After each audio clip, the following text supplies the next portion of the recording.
Hello, everybody. Welcome to Townsend 505. Welcome back if you're a lovely viewer, or welcome if you're new. Welcome back if you're a lovely viewer. Can't speak. Today, me and Bryer from Breyer's Music Showcase, we're going to be reviewing an album that we've been needing to review since the Black Sabbath Bloody Sabbath video, and that is Heaven and Hell.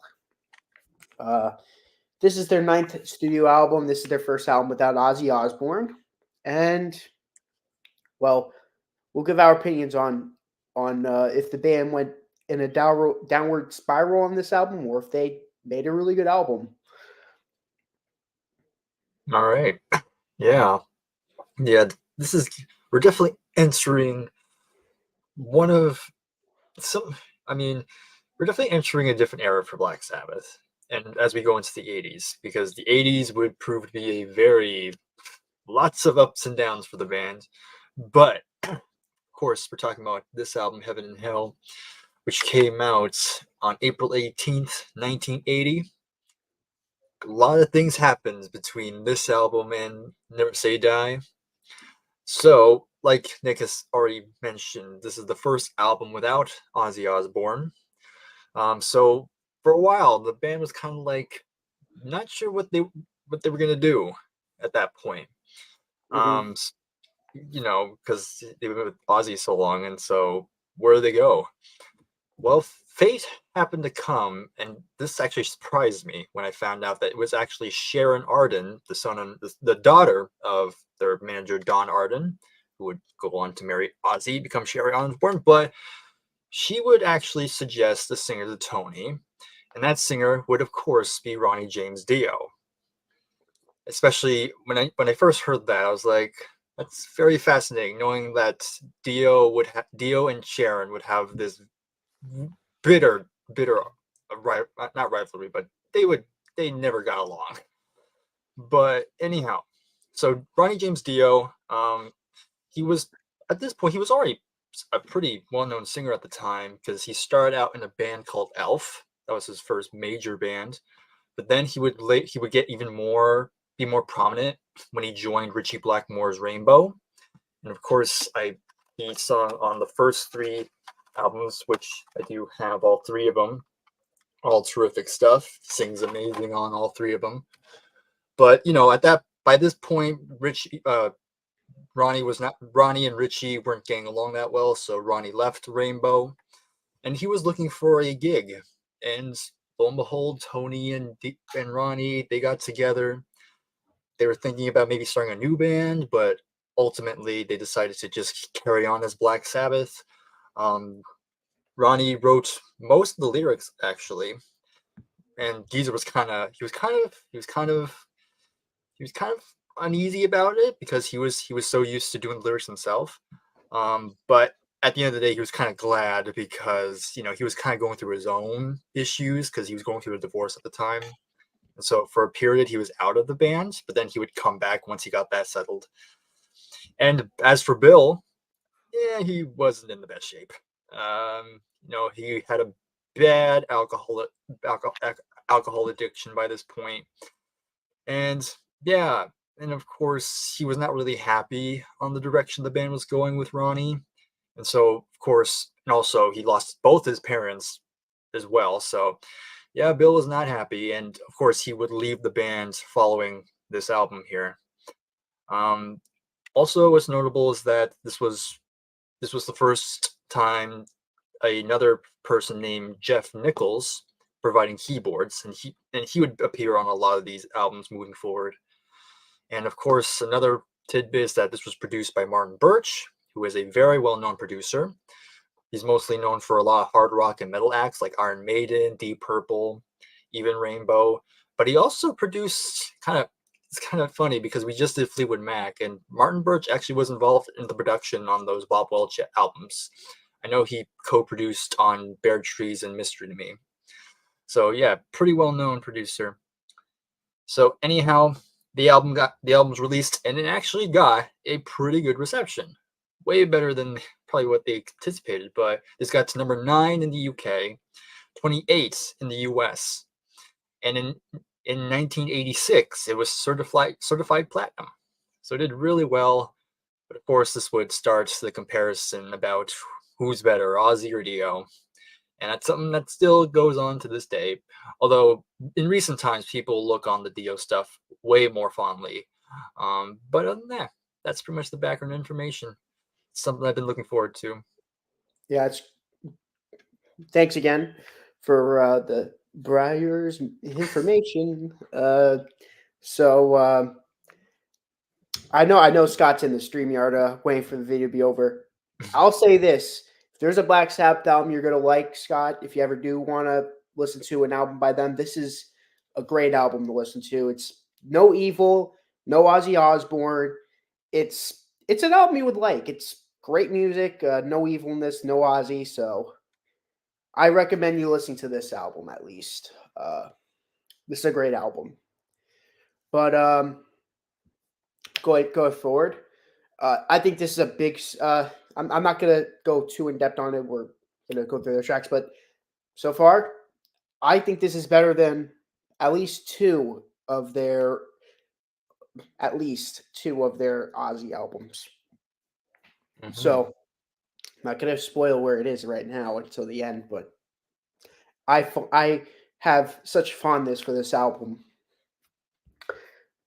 Start off with Neon Nights. I'm actually going to go first on these songs. This is incredible. It's just, you know, oh no. It's just like, oh, it just gets you right in the mood. It's like, it's the energy. I love the energy on this. It's like, oh, it's great opening track. And the crazy thing is that to prove how great this album is, this is not even high on my top five. It's like the low end of the top five. That's how great this album is. Hmm. Yeah, I mean, yeah, it's like you said, like if you listen to Never Say Die and then you listen to this, the difference is night and day. Where I Never Say Die, you kind of felt, yeah, they were kind of tired, their hearts weren't in it.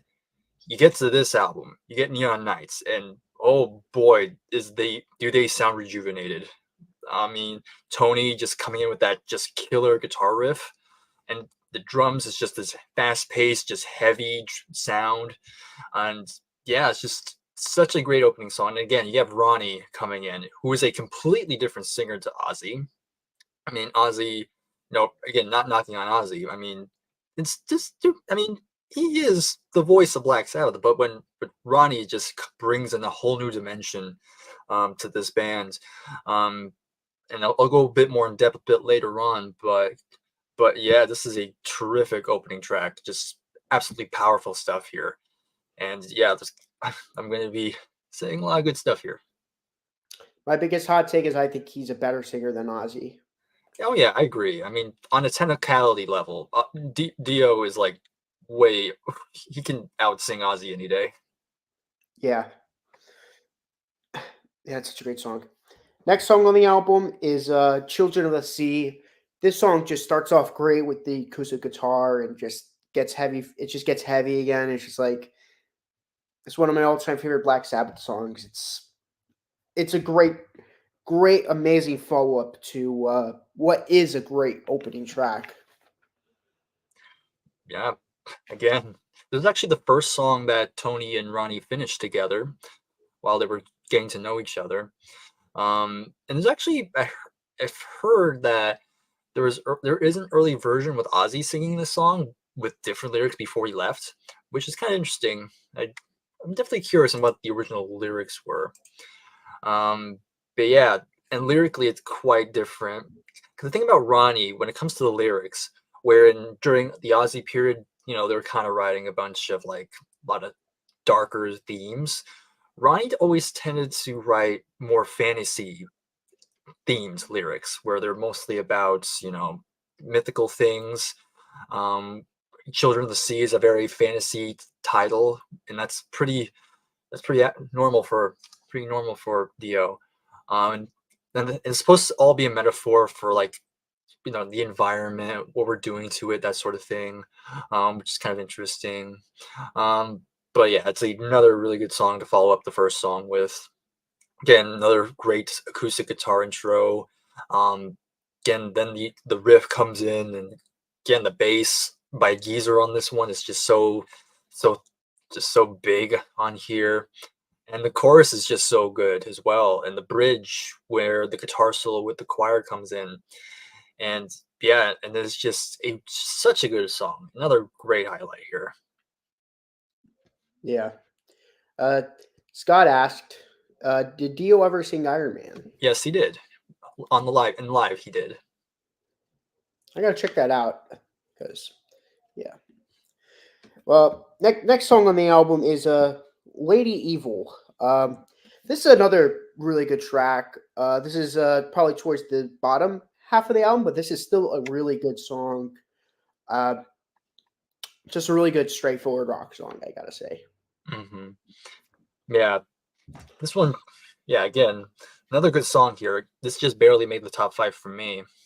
But the thing that really pushed it to the top five was just the opening with all of a sudden you have that good drum beats.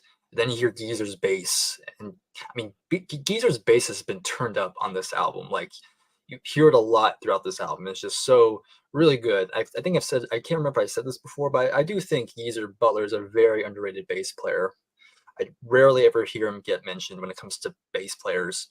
But yeah, especially in the Aussie stuff, he's had some great bass moments, even on the debut.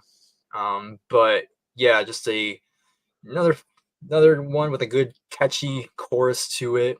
The guitar work is great as usual, and yeah, another fantastic one. Yep. Next song on the album is the title track. This song, oh my god.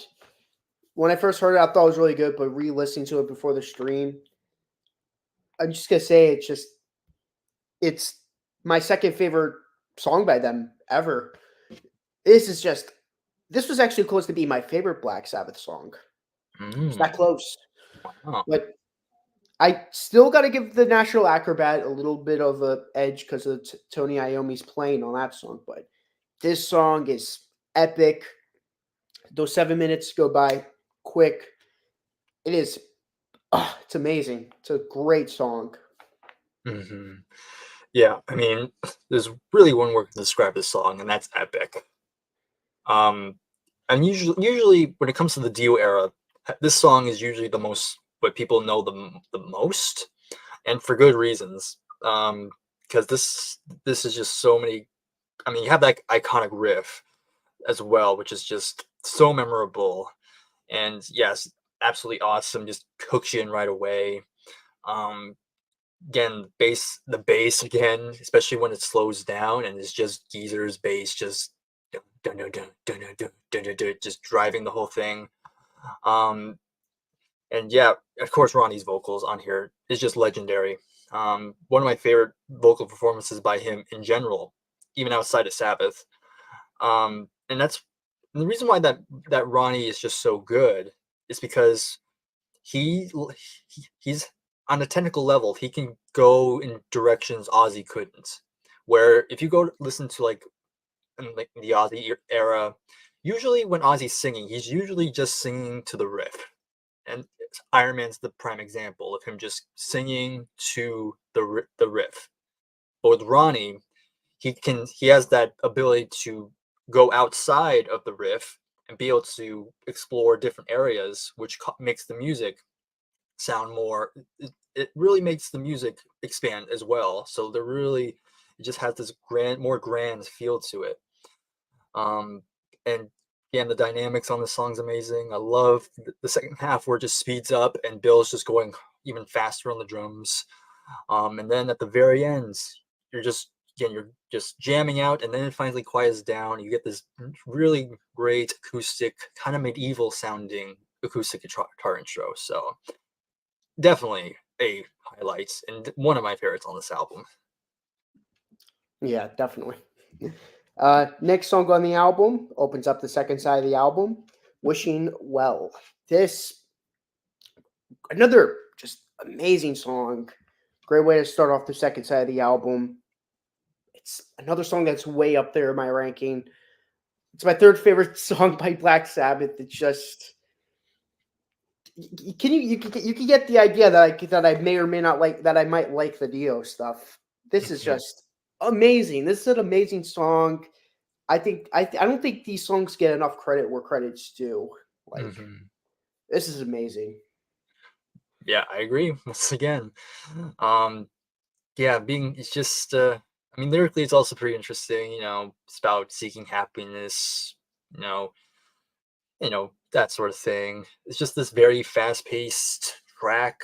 Again, the guitar is just so good. This has probably some of my favorite Tony Iommi guitar playing throughout the whole catalog. It's just a very fun song. I didn't have much to say about it, but again, it's still pretty good. Cool. Next song on the album, Die Young. This is a starts off pretty good, but then like towards like the middle of the song, it changes up. Really nice. I really like when it changes up. I think it's a really cool when they add that. It just it builds on itself, and I think it works really well. This is again just another great song. I don't have a lot to say about it, but I do love that middle part. Mm, right. Yeah, this was the second single, surprisingly. And yeah, it's another great one. Uh, Again, lyrically, pretty fascinating. Die young. It's kind of like the similar thing with "I hope I die. I hope I die before I get old." It's kind of a similar idea. Of course, this is supposed to be more like living in the now, that sort of thing. And yeah, I was kind of the same when I first heard this song. The intro with the keyboard by Jeff Nichols. I enjoyed it. But then once it just hits, it really hits. It really kicks into high gear. It becomes much faster paced. Again, another great riff on here, and I I do love, again, they're really playing with the dynamics again, where they go fast but then they slow down, and there's even a little bit of piano whenever they slow down a little bit. So that's kind of nice. And of course, another great vocal by Ronnie here, especially when he sings the "Die Young" sort of thing. It's just very great, very awesome song. Yeah. Next song on the album is "Walk Away." I think it's a pretty good song. Uh, I think this is another really good song on the album. I'd say these last two songs are probably my least favorite on the album. They're really good, but you have to put some songs on the bottom, and sadly, these are the bottom songs. Mm, yeah, I can see it. Yeah, I'm kind of a similar idea with this particular song. I do have it. It's kind of more towards near the bottom for me as well. But again, still a really good song. Again, the riff is pretty good. The melody's pretty nice, and even some more bass playing on here, and good drums. And I really like Ronnie's backing vocals on here. I think it was very top notch. But yeah, kind of like you, I didn't have a whole lot to say about it, but still, it's pretty good. This particular song is my least favorite on the album. Hmm. Next song on the album is "Lonely Is the Word." Um, I think this is a pretty good way to end off the album. Like, not pretty good. I think this is a great way to end off the album. Great way to be like, "Yep, this is what we got." You know, stay in tune because we have one more album in store for you with Hmm. Dio. Oh yeah, yeah, yeah. I've always enjoyed this one. This is kind of a more mid-tempo type of track where it's not too fast by no means. Probably one of the slower songs on this album. But I just like the mood to this song. It has a more brooding sort of sound to it. Lyrically, it's probably the darkest because it's talking about loneliness and just feeling alone, that sort of thing, which I can relate to. But yeah, I enjoy the mood. Again, just this very slowed down riff, the bass and the drums, again, very tight. And I like the guitar solo, of course, on this one. There's two guitar solos on this track, and both are great. And then at the very end, you hear the keyboards come in to kind of fade us out. And yeah, it's a very strong closing track, I think. And it just barely missed the top five for me. But yeah, that, we've just been talking nothing but praise this whole album mainly, but yeah, that's where I'm at. Yeah, this is a perfect album. Yeah, this is great. Um, what is your top five? Okay, top five. So number five, I have Lady Evil. Number four, Children of the Sea. Number three, Neon Nights. Number two, Die Young. And number one is going to be the title track. And I will give an honorable mention. I mean, pretty much the remaining three could be honorable mentions, but I'll go with my number six. Lonely is the Word. Okay, I'll just rank the songs because all 8 of these songs are amazing. There's no desirable songs. Mm-hmm. Number 8, I'd say Walk Away. Number 7, Lonely is the Word. Number 6, Lady Evil. Number 5, Neon Nights. Number 4, Die Young. Number 3, Children of the Sea. Number 1, Wishing Well. And my favorite song on this album is also the title track. There you go. What would you rate this from scale through 1 through 10?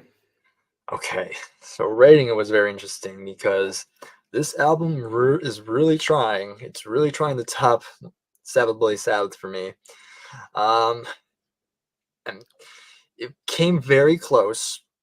I think I gave Sabbath Bloody Sabbath a 9.75, but this came very close. I'm actually going to give it a 9.5. Pretty much for all the reasons I talked about. Again, just the fact when Ronnie came in, it just really boosted the band to really push themselves to kind of get back in the swing of things. Sounds great. I mean, Martin Birch's production just sounds so good on this album. And yeah, it's just a really top-notch album. And of course, the next one's going to be pretty good as well. So yeah, Mob Rules? Yeah. Mob Rules. Yeah. I'm giving it a 10 out of 10. This is the first 10 out of 10 I gave in a little bit since Sabbath Bloody Sabbath. That was the last time I gave it 10 out of 10. This is their third 10 out of 10 album for me, behind Sabbath Bloody Sabbath in Volume 4. I'm going to say it. This is the best Black Sabbath album we covered so far. Just gonna bring it down. It's my favorite album of them. You know. Yeah, this is like my second favorite now. I don't blame you for saying Sabbath Bloody Sabbath's your favorite. That album is awesome, but then again, who knows? There's still time, so who knows? yes. Maybe it'll change. But I don't blame you though. But this is my favorite Sabbath album. Yeah, good choice, I think. And people say that they got bad after Ozzy left. I call baloney. This is better than any of the Ozzy albums. But yeah, making it a little more lighthearted. The other two I have under this, the 10 out of 10s, Volume 4 and Sabbath Bloody Sabbath. That's Sabbath Bloody Sabbath are great. But this is like a different kind of great. A great that I could get into. We have any last thoughts before we close out stream? Again, kind of mentioned already, but yep, we still have another album to talk about with Dio. And yep, it's another fantastic one. Just kind of a little bit of spoiler, but yeah, looking forward to that one too. Me as well. And also, I got one more thing I mentioned. Sorry, but good. Yeah, but of course, it is good to talk more about Ronnie. I mean, he is the reason why I do this at the end of every video, because it was really him that popularized this hand thing. He didn't invent it, but he really made it associated with rock and metal. So definitely wanted to point that out as well. That's cool. But yeah, I'm glad you pointed that out. But this has been a fun series, and this is great. Thank you guys for watching this. I'm super excited because the next album is also going to be amazing. So see you guys in the next one.